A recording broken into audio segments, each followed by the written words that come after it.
70% মানুষে এই পিঠার কিছু টিপস না জানার কারণে পারফেক্টভাবে বানাতে পারে না এবং সঠিক টেস্ট পায় না।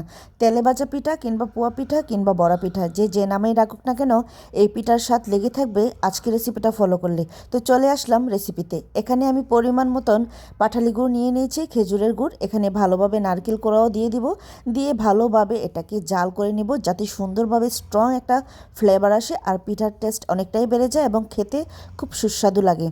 তো আমি এখানে গরম পানি দিয়ে দিব। গরম পানি দিয়ে ফুটন্ত পানিতে আমি এখানে গুড় এবং চিনি, আপনারা যেটাই ইউজ করেন না কেন, নারকেল কোড়া দিয়ে ভালোভাবে এটাকে জাল করে নেবেন। যতটা জাল করবেন ততটাই নারকেল এবং মিঠাইয়ের গ্রানটা ভালোভাবে আসবে। আর এখানে আমি পাটালি গুড় ইউজ করেছি, মানে খাজুরের গুড়। আপনারা চাইলে নর্মাল গুড়ও ইউজ করতে পারেন। তো যতটাই জাল করবেন ততটা স্ট্রং একটা ফ্লেভার আসবে আর পিঠাটা খেতেও অনেক টেস্টি হবে।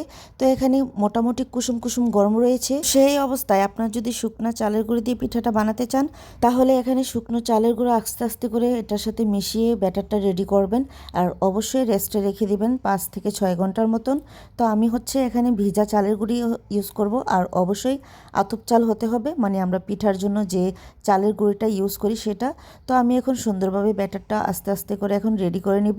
আর যত মথবেন, যতই ব্যাটারটা স্মুথভাবে হাতে মিক্স করে যায়, ততটাই কিন্তু পিঠার রেজাল্ট অনেকটাই ভালো আসবে। তো আপনারা চাইলে এখানে হ্যান্ড উইক্স দিয়েও মিক্স করতে পারেন। আর এখানে আপনারা চাইলে কিছু পরিমাণ লিকুইড দুধ ইউজ করতে পারেন। তো আমি কিন্তু দিয়েছিলাম লাস্ট পর্যায়ে, বাট স্কিপ হয়ে গিয়েছে ভিডিও থেকে। তো এখানে লিকুইড দুধ কিংবা গুঁড়া দুধও ইউজ করতে পারেন।